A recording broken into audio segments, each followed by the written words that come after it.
Hi everyone, I'm Clarissa Colton, an engineer on the adapters team here at Itential, and today I'm going to be giving an overview of our new Kafka adapter. By the end of the video, you should be able to properly configure the Kafka adapter to produce and consume messages. You may already have a Kafka setup. If not, here's an easy way to set it up for testing purposes. Using a Docker Compose file, bring up two containers, one running Zookeeper and another running Kafka. Here is an example of a simple setup requiring no authentication. Now, we can add an instance of the adapter in Admin Essentials and take a closer look at some of the properties needed to configure the adapter. Here, we can see in the client object a property called brokers, which consists of the Kafka brokers we are connecting to. This can either be a list consisting of each broker or simply the Bootstrap server from which the other brokers can be discovered. The topics array within the service configuration will contain information about the topics we want to consume messages from.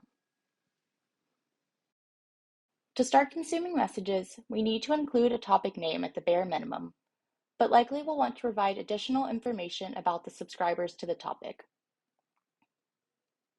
First, we can specify a partition of the topic we want to consume messages from using the property partition or partitions. The adapter supports partition to be an array in order to consume multiple partitions under the same subscriber. Otherwise, you'll need to include a separate topics entry for each partition. If no partition is provided, the adapter will default to partition 0. Next, in the subscriber info object, we can provide filtering information. This can include regular expressions with which to match messages against. If a message doesn't match one of the provided filters, it will be dropped. Additionally, we can include the name of the IAP rabbit topic we would like to publish our messages to in the rabbit property. For our consumer, we must provide the group ID of the consumer we wish to use. For all client, producer, and consumer configuration options, visit the Kafka.js docs site. When a topic is defined in the service configuration, it will be written to a file called topics-adapter ID, where adapter ID is the ID of the adapter instance the file describes the topics for. This allows the adapter to know which topics to subscribe to and which messages to allow through the filtering mechanism. Additionally, the specified rabbit topic will be written to the pronghorn.json file in order to facilitate communication between IAP and the adapter.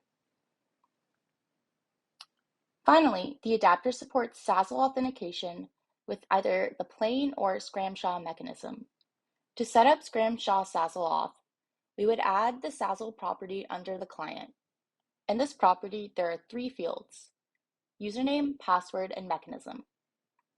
You would set mechanism to Scramshaw 512 and set the appropriate username and password. Next, for plain SASL, we would just need to provide the SASL object with the mechanism set to plain instead.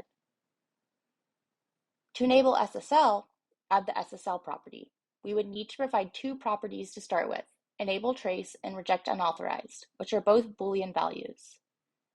For no auth in SSL, neither of these properties are needed. For all SASL and SSL configuration options, visit the Kafka.js docs site. Thank you for tuning in to the first installment of the Adapter Kafka V2 video series.